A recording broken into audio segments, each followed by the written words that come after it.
Dia aí para todo mundo que já está chegando, para mais um momento de reflexão neste sábado, que é o último sábado do tempo da Páscoa, Estamos às vésperas da celebração de Pentecostes e, portanto, abrimos o nosso coração, a nossa mente para renovar essa presença do Espírito Santo que já foi derramado em nossos corações, sobretudo da graça do batismo. Nós recebemos este grande dom quando o Senhor nos acolheu como seus filhos, como diz o próprio apóstolo Paulo. Não recebemos o espírito de escravos, mas o espírito que clama em nós, Abá, ó Pai. E o sábado, sobretudo pela manhã, que a igreja relembra essa presença tão importante de Nossa Senhora no cenáculo, juntamente com os discípulos, aguardando o dom do Espírito Santo. Peçamos também, pela sua intercessão, que acolhamos essa presença do Espírito de Deus na nossa vida. Iniciamos em nome do Pai, do Filho e do Espírito Santo. Amém. Concedei-nos, Deus Todo-Poderoso, conservar sempre em nossa vida e em nossas ações a alegria das festas pascais que estamos para encerrar. Por nosso Senhor Jesus Cristo, vosso Filho, na unidade do Espírito Santo. Amém. Então, nós acabamos de rezar nessa oração que nós chamamos a coleta da missa, para as festas pascais que estamos para encerrar. Mas como nós temos lembrado, o tempo da Páscoa, dentro dessa perspectiva e desse dinamismo pedagógico, didático da liturgia, não significa que coloca um fim na nossa contemplação, na nossa imersão no mistério pascal. De forma nenhuma, porque o mistério pascal está sempre no centro, não só da liturgia da igreja, mas da vida de cada cristão, porque nós só somos cristãos porque acreditamos que Jesus morreu, ressuscitou, está vivo e presente no meio de nós.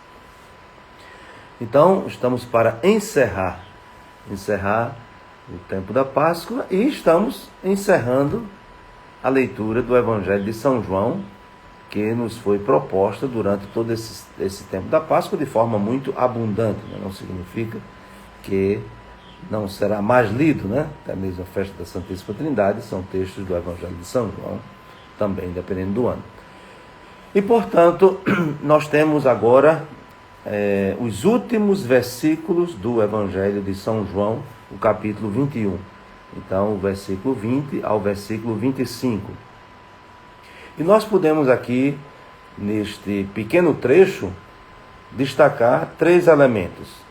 Um elemento que retoma aquilo que nós ouvimos ontem, que foi o diálogo de Jesus com Pedro, interrogando Pedro sobre o amor, para que Pedro, de fato, pudesse ser pastor. Então vejam que o pastor, aquele que guia, aquele que orienta, aquele que dá também as ordens ao seu rebanho, ele é visto como um símbolo da autoridade. Mas, sem dúvida, Jesus concede a autoridade a Pedro, por isso que diz: apacenta os meus cordeiros, apacenta as minhas ovelhas. Então esta é a autoridade de Pedro, e claro que essa autoridade que deve ser exercida, vivida como um serviço. Então, esse primeiro elemento que eu queria destacar é Jesus que confia a Pedro uma autoridade depois de ser perguntado sobre o amor. Então é impossível na igreja se viver o verdadeiro serviço de autoridade se não estiver embasado, fundamentado no serviço da caridade, isto é, do amor, porque senão vira um autoritarismo. E o amor sem autoridade, ele pode virar uma espécie de libertinagem. Então vejam que o que dá equilíbrio à autoridade é o amor. E o que dá lucidez ao amor é a autoridade, ou seja, a responsabilidade diante da missão. Então, é o primeiro elemento que eu gostaria de destacar. Tanto que Jesus também neste trecho de hoje repete, né, o finalzinho do que nós ouvimos ontem: segue-me. Então no versículo 22 nós encontramos mais uma vez esse chamado de Jesus: segue. Mais diante, mas Jesus por que diz, neste contexto agora específico, mais uma vez, tu segue-me? Porque Pedro já estava, depois, né, de ter sido renovado no seu ministério, né, ter recebido, né, mais uma vez, expressão da confiança de Jesus, mas continua sendo Pedro, né? E se vocês observarem, Jesus acaba de dizer aquilo que Pedro tem que assumir, e assumir como um caminho para demonstrar de fato que ama Jesus, né, que chega ao ponto máximo dando a sua vida. Aí Pedro começa a questões periféricas. Isso parece que é uma característica de Pedro, né? Nós observarmos no Evangelho, há muitas situações, né, por exemplo, quando Jesus pergunta, né, o que é que o povo diz de quem eu sou? E vocês, quem é que vocês dizem? Aí Pedro diz, tu és o Messias, o Filho do Deus vivo. Aí Jesus até confia, né, essa missão: tu és Pedro, sobre esta pedra edificarei a minha igreja, assim por diante. E quando Jesus começa a dizer que vai para Jerusalém, aí Pedro diz, que isso não te aconteça, Senhor. Aí Jesus disse, és para mim uma pedra de tropeço. Ou seja, um pouco antes, Jesus dizia, tu és Pedro, e sobre esta pedra edificarei a minha igreja. E agora quando Pedro começa a essas digressões, né, essa falta de atenção, sair do foco, aí Jesus tem que chamar a atenção e diz até aquela palavra muito dura, né, muito pesada, vai para trás, Satanás, né? Não pensas como Deus, mas pensas como homem. Então aqui parece que a situação ela se repete, guardadas as proporções, mas Jesus falando da missão de Pedro, Jesus renovando nessa confiança que ele tem em Pedro. Aí Pedro começa a perguntar sobre João, né? Parece até uma curiosidade: Senhor, o que vai ser deste? Né? Como aconteceu no caminho para Jerusalém, que Jesus dizia que ia ser em Jerusalém, ser preso, ser condenado, sofrer, né? Enfrentar momentos de muita dor, né? A sua paixão, a sua morte, e os discípulos discutindo quem era o maior entre eles. Ou seja, de novo, essa falta de foco, né? Então agora Pedro, ao invés de assimilar mais aquilo que Jesus tinha acabado de dizer, ele começa a fazer perguntas um tanto periféricas. Claro que também não podemos assim condenar Pedro, nem dramatizar diante dessa sua pergunta, porque nós vamos observar que Pedro e João, ao longo do ministério de Jesus, se demonstra sempre numa proximidade. Não é? Isso é muito interessante, né? Muito interessante.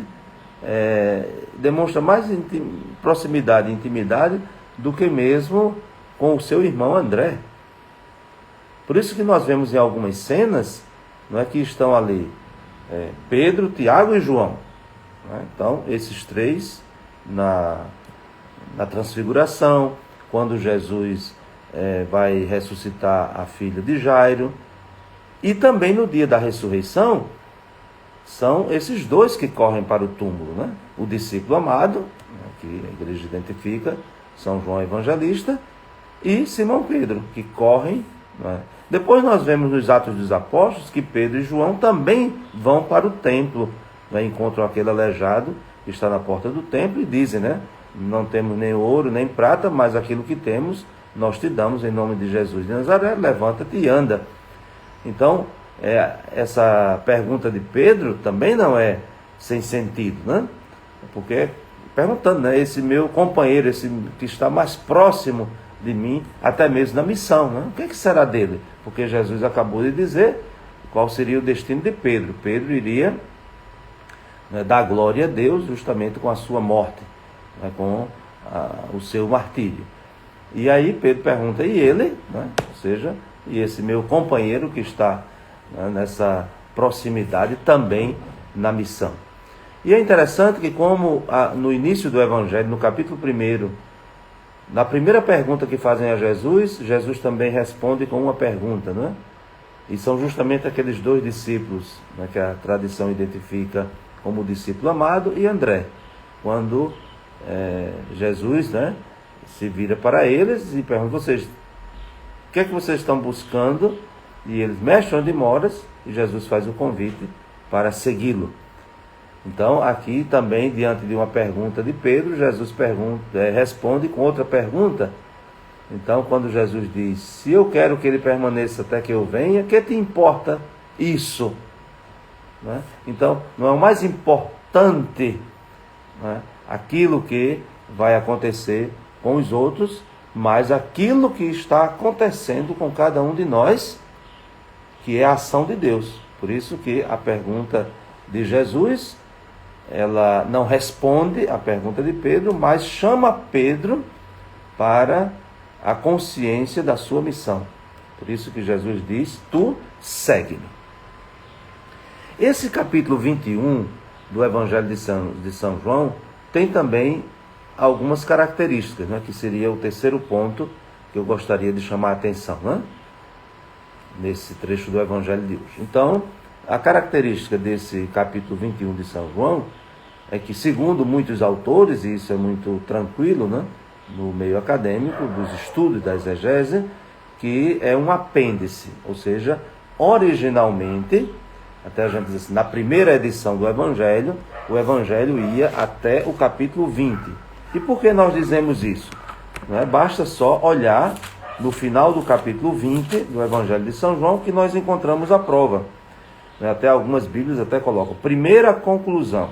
Então, no capítulo 20, versículo 30 e 31, diz assim: Jesus fez ainda diante de seus discípulos muitos outros sinais que não se acham escritos neste livro. Porém, estes foram escritos para que credes que Jesus é o Cristo, o Filho de Deus, e para que, crendo, tenhais a vida em seu nome. Então, originalmente, essa é a conclusão de todo o Evangelho, né, dos 20 capítulos do Evangelho de São João. Mas aqui nós encontramos, talvez, como alguns levantam a hipótese, a razão deste capítulo 21, que é justamente quando se diz aqui, não é, que entre os discípulos correu a notícia que aquele discípulo não morreria, ou seja, o discípulo amado. Nós sabemos que a literatura joanina, chamamos assim o Evangelho de João, as cartas de João e o Apocalipse, essa literatura, esse bloco de escritos do Novo Testamento, eles estão ligados a um personagem que o próprio Evangelho chama de discípulo amado. Então, toda essa literatura está, vamos dizer, relacionada a este personagem, e naturalmente aqui não será o espaço para nós aqui apresentarmos outros elementos, mas aqui o texto diz, né? Por quê? Porque a comunidade, né, a comunidade joanina, aquela que se nutriu dessa tradição, né, viu, testemunhou, né, a morte, né, desse grande apóstolo, né? E aí, como é que tinha uma notícia que ele não morreria e ele morreu? Então, o capítulo 21 também vem para ajudar a dirimir essa dúvida, né? Ou seja, Jesus não disse que ele não morreria. Apenas que, se eu quero que ele permaneça até que venha, o que te importa? Então, tirar, não é, o foco dessa preocupação, dessas especulações, isto é, o Evangelho foi escrito justamente para, o Evangelho de João sobretudo, para que, crendo em Jesus, se alcance a vida. Se alcance a vida e a vida em plenitude, a vida eterna. Então esse é o objetivo do Evangelho de São João e do Evangelho como um todo, né? E portanto, essa é uma das características desse capítulo 21, também tentar dar uma resposta diante disso que certamente uma tradição, né, foi levada adiante e estava criando uma certa perplexidade e até mesmo dúvida, né, no seio daquela comunidade chamada comunidade joanina em relação a esse personagem tão importante, né, que prestou um grande serviço, né, a partir do seu testemunho. E também, nesse último ponto, nós vemos com clareza que não é, de fato, uma palavra do autor original, desse personagem, mas da própria comunidade que reconhece. Por isso que nós temos aqui no versículo 24, este é o discípulo que dá testemunho dessas coisas e que as escreveu, todos os 20 capítulos, E sabemos que seu testemunho é verdadeiro. Então, esse sabemos aqui, segundo muitos estudiosos de São João, indica justamente a comunidade que reconhece todo esse testemunho do discípulo amado. E aí o versículo 25, que geralmente se diz, uma hipérbole, um certo exagero para evidenciar, de fato, o significado, a importância de tudo aquilo que Jesus realizou, aqui chamado os seus sinais. Então, se fosse colocar tudo nos livros, os livros do mundo não caberiam, para dizer como esse mistério é grandíssimo. Por isso que, encerrando hoje, mesmo que amanhã nós vamos, na festa de Pentecostes, ouvir o Evangelho de João, capítulo 20, mesmo tendo lido todo o Evangelho, inclusive o capítulo 21, nós não podemos nos acomodar pensando que já sabemos tudo e que já até mesmo lemos tudo. É preciso sempre ter esse Evangelho no nosso coração, pois é o Evangelho do discípulo amado, e sem dúvida todos nós somos chamados a ser também discípulos amados desse mestre que deu a sua vida, que morreu, para que nós todos tenhamos vida e vida em plenitude. Então,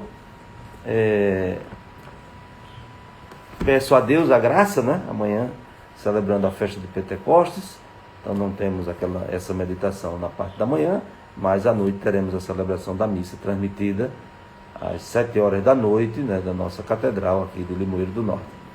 Então, que pela intercessão da bem-aventurada Virgem Maria, Mãe de Jesus, presente com os discípulos no cenáculo, aguardando a vinda do Espírito Santo, desça sobre vós a bênção de Deus Todo-Poderoso, Pai, Filho e Espírito Santo. Amém.